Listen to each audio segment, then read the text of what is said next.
सर्वोदय विचार परीक्षा की तैयारी करने वाले सभी विद्यार्थियों का हार्दिक स्वागत, हार्दिक अभिनंदन। प्रिय विद्यार्थियों, मॉडल पेपर आज मैं आपको दूसरा मॉडल पेपर दे रहा हूं। इससे पहले यानी जो पहले के जो 12 वीडियो है वो यदि किसी विद्यार्थी ने देख लिए हैं, उसके बाद यदि आप इस मॉडल पेपर को हल करते हैं तो आराम से आप इसको पूरा हल कर पाएंगे। यानी इसका ये 13 अर्थात 14 वीडियो जो है इसके लिए जारी किए गए। उन वीडियो से बाहर आपके कोई प्रश्न आएगा नहीं, चाहे आप ग्रुप फर्स्ट में है, सेकंड में है, थर्ड में है, यानी 3 तरह के पेपर आपके होंगे। 6 से 8 के अलग होंगे, 9 से 12 के अलग होंगे, कॉलेज वालों के अलग होंगे। तो इसमें सभी के लिए बहुत अधिक महत्वपूर्ण है, चाहे कॉलेज का है, चाहे 9 से 12 वाला है, चाहे 6 से 8 वाला है। तो आप सभी इस पेपर को अवश्य ही हल करके देखें कि आपके इसमें कितने अंक जो है बन रहे हैं, कितने नंबर इसमें आपके आ रहे हैं। इसके बाद जो पेपर होगा वो फाइनल पेपर होगा, यानी उसमें क्या है कि आपके लिए एक टेस्ट पेपर जरूर जारी करूंगा ताकि आप उसमें अपने आप को देख सकें। अब जैसे मान लो रही बात कि आपको कितने नंबर आने चाहिए, आपके कितने नंबर आने चाहिए तब जाकर के आपका नंबर बढ़ता है, तो आपके नंबर जो है 90% से अबव यदि आप इस पेपर को हल कर पाते हैं। जैसे मान लो 45 नंबर का है और उसमें से 45 से 50 नंबर का है और 45 से 48 के बीच में तक नंबर आपके आ रहे हैं, तो आप मान लीजिए अपने आप को कि फुल कंपटीशन में है। तो इसमें से आपके कितने नंबर आ रहे हैं देख लीजिए आप जरा कि आपके कितने नंबर आ रहे हैं। आइए देखते हैं प्रश्नों को। बहुत सरल सरल प्रश्न छांटे हैं हालांकि, ताकि यदि आप टेलीग्राम लिंक को फॉलो करना चाहते हैं तो इसको आप जरा सर्च कीजिए, कॉलेज क्लासेस बाय DR रोज, जिससे आपको वहां लिंक पर पहुंच जाएंगे। वैसे भी अबाउट सेक्शन में टेलीग्राम का लिंक दिया हुआ है, वहां से भी आप सीधे टेलीग्राम को ज्वाइन कर सकते हैं। तो आइए देखते हैं। देखिए बहुत ही अच्छे अच्छे प्रश्न जो है वो आपके लिए दिए गए हैं। सत्य के सत्य के साथ मेरे प्रयोग की रचना तिथि क्या है, अर्थात ये पुस्तक कब लिखी गई? 25 नवंबर 1925, 27 नवंबर 1925, 23 नवंबर 1925, 29 नवंबर 1925 कब लिखी गई थी? और वो लिखी गई थी 25 नवंबर 1925। इसमें ए सही है। यदि मान लो किसी प्रकार का कोई डाउट हो तो भी आप मुझे अवश्य बताएं जरूर कि इस प्रश्न में मेरा विचार ये है, ताकि क्या है कि मैं भी उसको कंफर्म करके और विद्यार्थियों को बता दूं। गांधी जी का जन्म कब हुआ था? सब जानते हैं, 2 अक्टूबर 1869। इस प्रकार के प्रश्न भी आएंगे, कई प्रश्न जो आएंगे, यानी 40% प्रश्न है वो बहुत सरल होंगे, हर एक विद्यार्थी हल कर पाएगा। 40% अगर विद्यार्थी हल कर पाएगा तो उसे सर्टिफिकेट तो मिलना ही है। तो इसलिए आप अधिक से अधिक विद्यार्थी इसकी तैयारी करें। गांधी कुटुंब संप्रदाय यानी किस संप्रदाय से था? गांधी जी का जो कुटुंब था, गांधी जी का जो परिवार था, वो कौन से संप्रदाय से था? वैष्णव संप्रदाय से था, शैव संप्रदाय से था, फारसी से था, हरिजन से था, कौन से संप्रदाय से था?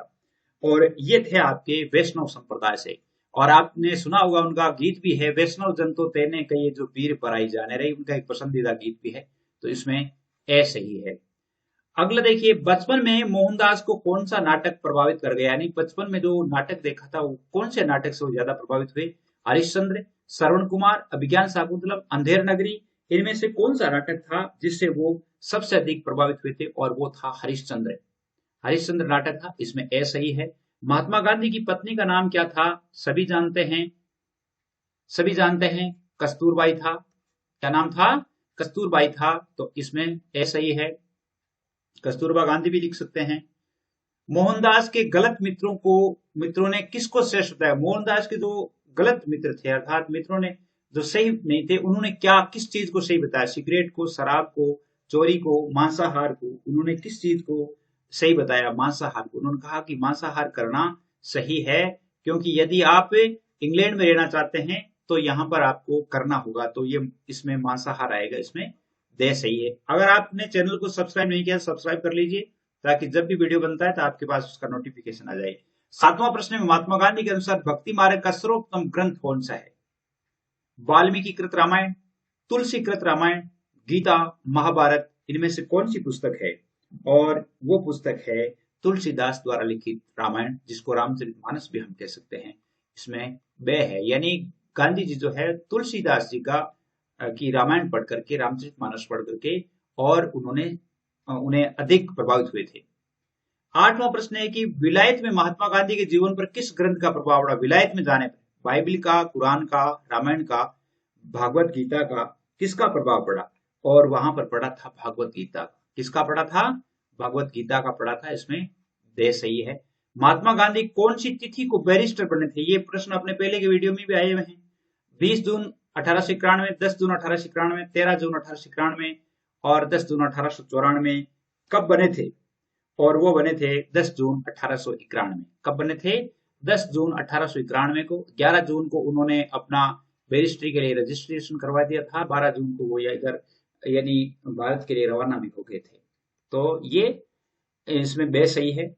10वां प्रश्न है कि दक्षिण अफ्रीका के किस रेलवे स्टेशन पर गांधी जी को अपमानित और अपदस्थ किया गया?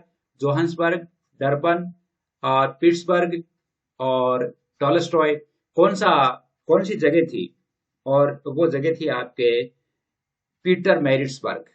पीटर मैरिट्सबर्ग जो है दक्षिण अफ्रीका में, यहां पर उन्हें अपमानित किया गया और उसका सही उत्तर सही है।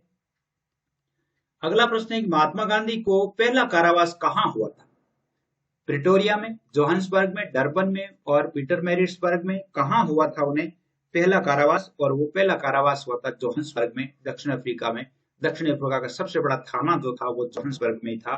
और जोहान्सबर्ग में जो है उन्हें पहला कारावास हुआ था, पहली जेल हुई थी तो जोहान्सबर्ग में हुई थी। अगला प्रश्न देखिए, जलियांवाला बाग नरसंहार कब हुआ? जलियांवाला बाग हत्याकांड कब हुआ? 12 अप्रैल 1919, 11 अप्रैल 1919, 13 अप्रैल 1919, 14 अप्रैल 1919 और ये तो आप सभी जानते ही हैं कि 13 अप्रैल 1919 को ये घटना हुई थी। इसमें सही है। किस कारण गांधी जी ने केसर ए हिंद की उपाधि लौटा दी थी? क्या कारण था जिसने गांधी जी को केसर ए हिंद की उपाधि थी उसको लौटा दिया था? चोरी चोरा कांड के कारण, साइमन कमीशन के विरोध में, जलियांवाला बाग हत्याकांड के विरोध में, रोलेट एक्ट के विरोध में? किसके कारण उन्होंने ये लौटा दी थी उसका वो बताइए। और वो उन्होंने लौटा दी थी जलियांवाला बाग हत्याकांड जब हुआ था 1919 में, इसके कारण उन्होंने केसर ए हिंद की उपाधि को लौटा दिया था। से उसमें सही है। महात्मा गांधी ने हरिजन संघ की स्थापना कब की? 1932 में, 1933 में, 1934 में, 1935 में? कब की थी? और वो की थी 1932 में। कब की थी? 1932 ईस्वी में की थी।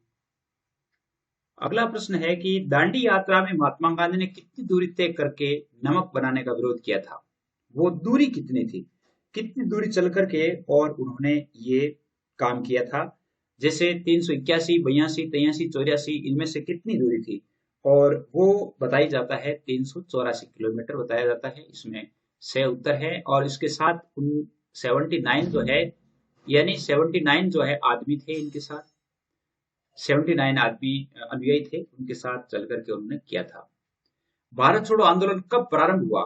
1 अगस्त 1942, 9 अगस्त 1942 और 11 अगस्त 1942, 19 अगस्त 1942 और वो हुआ था 9 अगस्त 1942 को। भारत छोड़ो आंदोलन संपूर्ण भारत में हुआ और इसी आंदोलन में गांधी जी ने करो या मरो का नारा दिया था। करो या मरो का नारा है वो गांधी जी ने कौन से आंदोलन में दिया था? भारत छोड़ो आंदोलन में दिया था।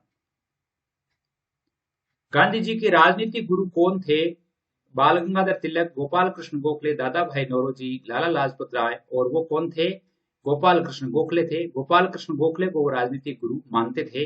गोपाल कृष्ण गोखले से जब उन्होंने पूछा तो उन्होंने कहा कि 1 वर्ष तक आप पूरे भारत का भ्रमण कीजिए, उसके बाद अपना डिसीजन लीजिए। 18वां प्रश्न है, गांधी जी ने करो या मरो का मंत्र किस जन आंदोलन में दिया? जो मैंने आपको भी बता दिया है, भारत छोड़ो आंदोलन 1942 में दिया था। 19वां प्रश्न है कि गांधी जी का जन्म 2 अक्टूबर को अंतर्राष्ट्रीय स्तर पर किस दिवस के रूप में मनाया जाता है? अहिंसा दिवस, मद्यपान दिवस, अस्पृश्यता दिवस और अनाहार दिवस। कौन से दिवस के रूप में मनाया जाता है? और वो मनाया जाता है अहिंसा दिवस के रूप में इसको मनाया जाता है। किस दिवस के रूप में मनाया जाता है? अहिंसा दिवस के रूप में मनाया जाता है।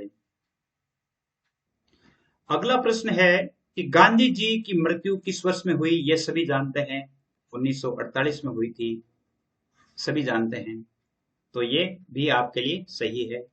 गांधी जी ने अपना पहला सत्याग्रह किसके विरोध में किया? देखिए, रंगभेद के विरोध में, अश्वेतों को वोट दिलाने के लिए, ट्रांसवाल में एशियन अधिनियम के विरोध में, इनमें से कोई नहीं।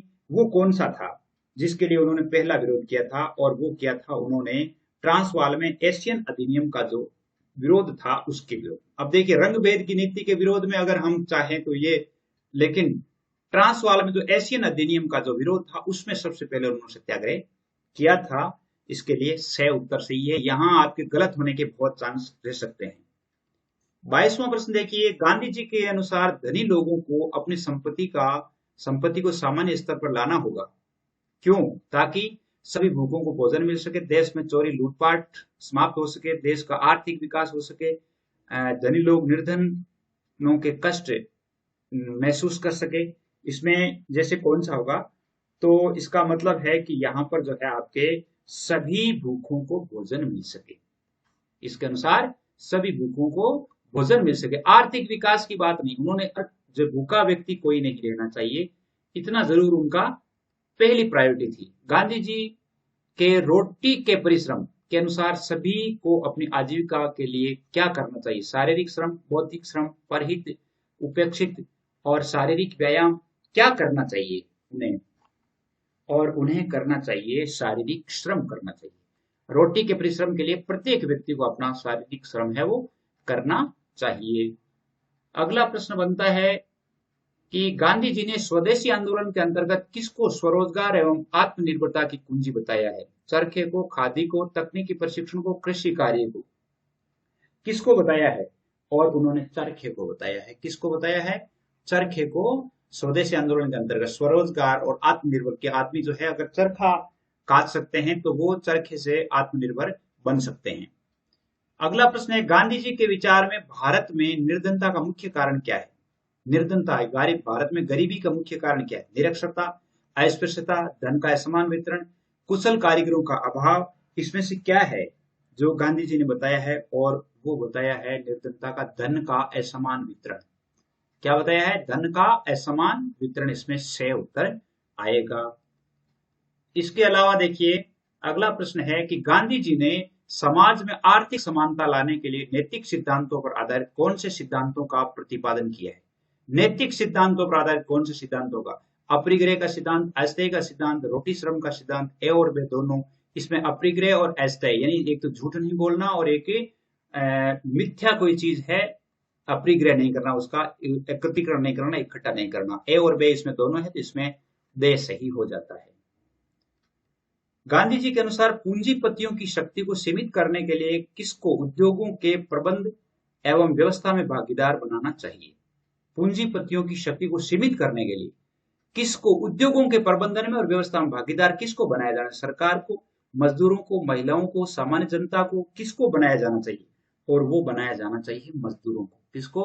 मजदूरों को। काम करने वाले मजदूर होते हैं, उनकी भागीदारी अगर सही होती है तो क्या है कि उनकी जो शोषण को सीमित किया जा सकता है। गांधी जी ट्रस्टीशिप के सिद्धांत द्वारा क्या करना चाहते थे?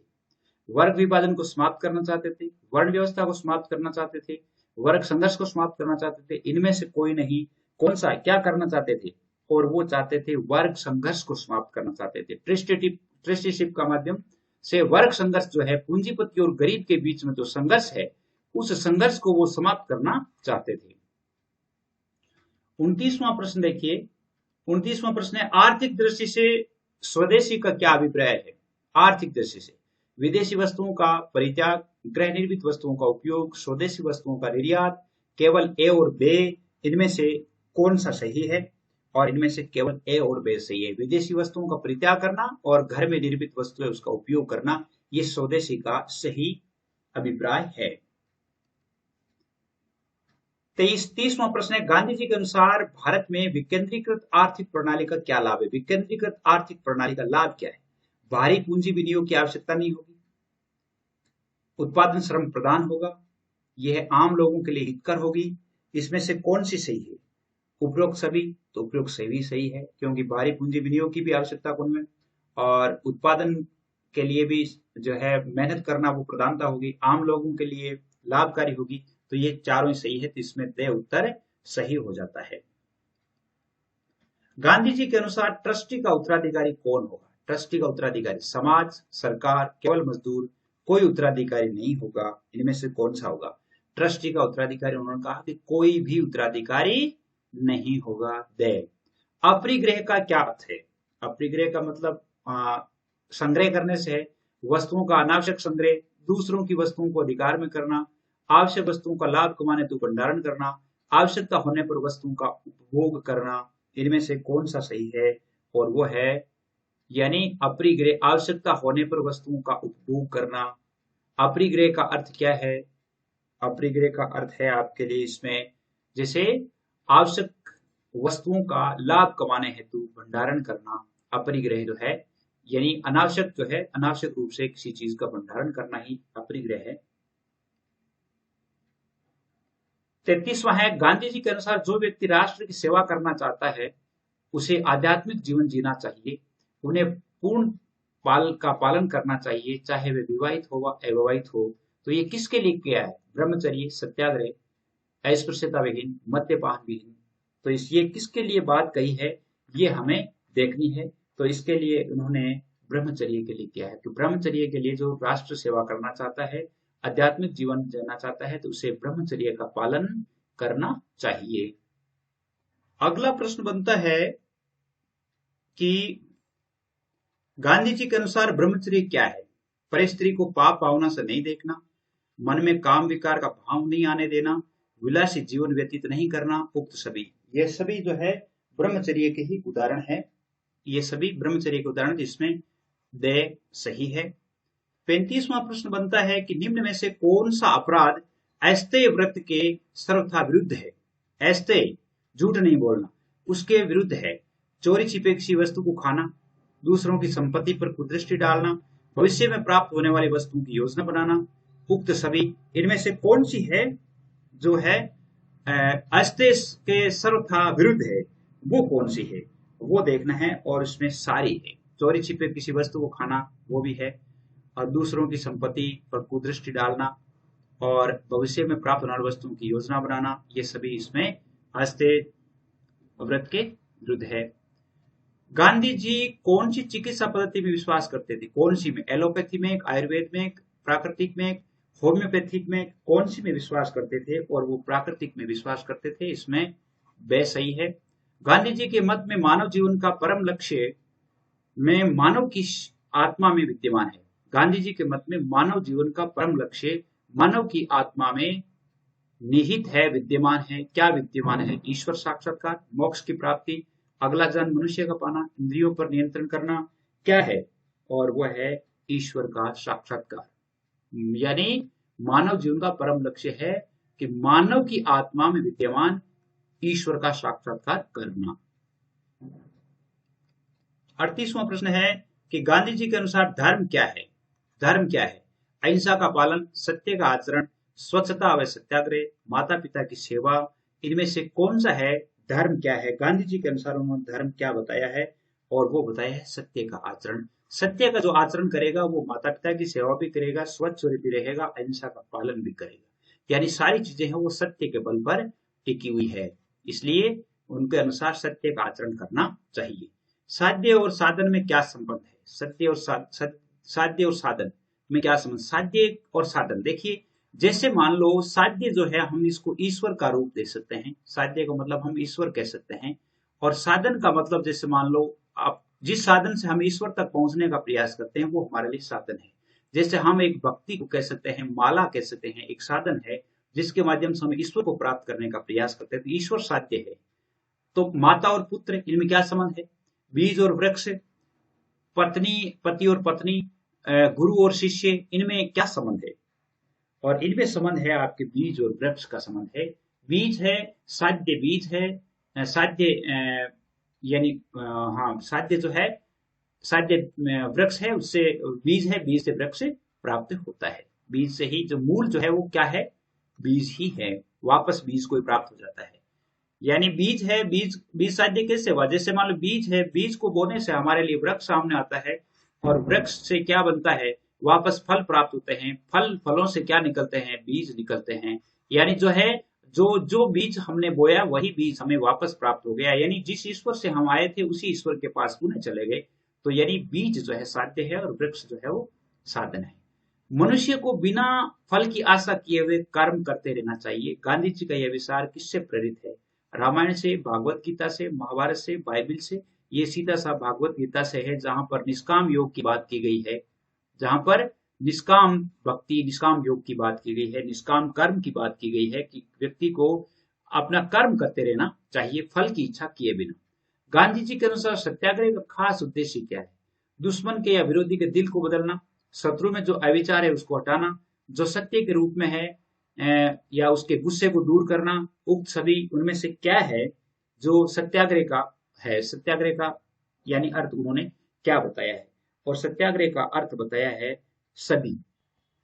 दुश्मन का दिल बदलना, शत्रु के विचारों को अविचारों को हटाना, गुस्से को दूर करना, ये सभी जो है इसमें सही है। मन, वचन और कर्म से हर समय और हर स्थान में समस्त इंद्रियों का संयम किस व्रत के का लक्षण है? कौन से व्रत का लक्षण है? अहिंसा का, ब्रह्मचर्य का, परिग्रह का, सत्य का। मन, वचन और कर्म से हर समय जो है व्यक्ति समस्त इंद्रियों का संयम रखना, और इंद्रियों का संबंध है वो ब्रह्मचर्य से है, तो यानी हम जो है इसमें ब्रह्मचर्य करना चाहिए। 43वां प्रश्न है, गांधी जी के अनुसार प्रत्येक व्यक्ति को क्या करना चाहिए? अपनी रुचि के अनुसार व्यवहार, स्वहित का कार्य, अपना वंशानुगत व्यवसाय, परिजनों की इच्छा अनुसार कार्य, कौन सा काम है वो करना चाहिए? गांधी जी के अनुसार गांधी जी कहते हैं कि हमारे परिजनों की इच्छा के अनुसार हमें काम करना चाहिए, तो इसमें तय उत्तर आ जाता है। ये गांधी जी के विचार हैं। गांधी जी ने किसको भारतीय समाज का अति प्राचीन कोड कहा है? भारतीय समाज के लिए बहुत पुराना कोड किसको कहा है? निरक्षरता को, अस्पृश्यता को, वर्ण व्यवस्था को, मद्यपान को, किसको कहा है? और उन्होंने कहा है छुआछूत को, अस्पृश्यता को। गांधी जी कहते हैं कि ये जो छुआछूत है, अस्पृश्यता है, हमारे भारतीय समाज का सबसे पुराना कोड है, जिसको जाते जाते बहुत समय, सदियां बीत जाएगी, सदियां बीत गई है, सदियां बीत जाएगी। निम्न में से कौन सा हिंदू धर्म का एक अंग नहीं है? मद्यपान, व्रत उपवास, अस्पृश्यता, नारी सम्मान, इनमें से हिंदू धर्म का एक अंग कौन सा नहीं है? और वो है अस्पृश्यता। अस्पृश्यता यानी छुआछूत जो है एक हिंदू धर्म का अंग है ही नहीं। हिंदू धर्म में इस प्रकार की कोई अस्पृश्यता वाली व्यवस्था नहीं थी। बाद में लोगों ने कहा क्या कि जातियों में विभाजन करके और फिर ये व्यवस्थाएं बनाई गई थी। गांधी जी के अनुसार मनुष्य के संपूर्ण जीवन के विकास के लिए क्या आवश्यक है? मनुष्य का संपूर्ण जीवन का विकास, उसके लिए क्या आवश्यक है? शिक्षा, धन, व्यवहारिक ज्ञान, उत्तम स्वास्थ्य। क्या चीज है जो सबके लिए अच्छी है? तो शिक्षा है। अगर व्यक्ति में शिक्षा होगी तो वह अपने स्वास्थ्य का भी ख्याल रखेगा, अपने व्यवहार का ज्ञान रखेगा। शिक्षा होगी तो व्यक्ति के पास धनी है। आलस्य कुतो विदर अविद्य कुतो धनम, यानी जिसके पास विद्या नहीं है तो उसके पास धन भी नहीं है। अगला प्रश्न है कि गांधी जी ने पूर्व बुनियादी शिक्षा की अवधि क्या बताई है? पूर्व बुनियादी शिक्षा की अवधि क्या बताई है? गर्भाधान से जन्म तक, और गर्भाधान से 6-7 वर्ष तक, जन्म से 2.5 वर्ष तक, 4 से 6 वर्ष तक। कौन सी चीज है, कौन सा उसने बताया है? और वो बताया है गर्भाधान से जन्म तक जो है बुनियादी शिक्षा की अवधि भी बताई है। गर्भधारण से लेकर के और जन्म होता है बच्चे का, उस समय तक भी उसने शिक्षा की आवश्यकताएं बताई है, ताकि क्या है कि बच्चा है, बच्चे में वो संस्कार पहले से ही विद्यमान हो जाए, वो संस्कार पहले से उसमें आ जाए। गांधी जी ने हरिजनों के लिए निम्न में से किस कार्य का निषेध किया है? मद्यपान करना, जुआ खेलना, मांस भक्षण करना, उक्त सभी। ये सभी कार्य जो है उन्होंने हरिजनों को कहा कि ये काम आपको नहीं करने हैं। तीनों ही काम तो उक्त सभी है, तो इसमें दे सही है, दे उत्तर सही है। गांधी जी ने अछूतोद्धार के लिए कौन से संगठन की स्थापना की? अछूतों का उद्धार करने के लिए भारतीय हरिजन संघ, हरिजन सेवक संघ, हरिजन एकता यूनियन, हरिजन मुक्ति मोर्चा, हरिजन सेवक संघ। कौन सा है? हरिजन सेवक संघ, इसमें बे सही है। अगला है, गांधी जी द्वारा चलाए गए अस्पृश्यता निवारण और सामाजिक समता की स्थापना के पीछे एक अनोखा दर्शन है, वह है। गांधी जी द्वारा चलाए गए अस्पृश्यता निवारण और सामाजिक समता की स्थापना के पीछे एक अनोखा दर्शन है, कौन सा है? समानता का, प्रायश्चित का, सहानुभूति का, उद्धार का, कौन सा है? और इसमें है प्रायश्चित का। कौन सा है? प्रायश्चित का। एक व्यक्ति जो है वो अगर गलत काम कर लेता है तो वो यदि अपने मन से अगर वो प्रायश्चित कर लेता है, अपने मन से यदि पश्चाताप कर लेता है तो उसका पाप धुल जाता है। उम्मीद करता हूं कि इन प्रश्नों में आपके कितने सही हुए। जरूर बताइएगा कि आपके कितने प्रश्न सही हो रहे थे, कितने प्रश्न आपको आ रहे थे, जरूर बताइएगा। आज के लिए बस इतना ही। जय हिंद, जय भारत। शीघ्र ही आपके लिए जैसे STSE, इसके अलावा आपके जैसे CET, जो दोनों तरह की एग्जाम्स है, उनके लिए बहुत सारे जो वीडियोस है वो आने वाले हैं, तो मेरे साथ बने रहें। जय हिंद, जय भारत।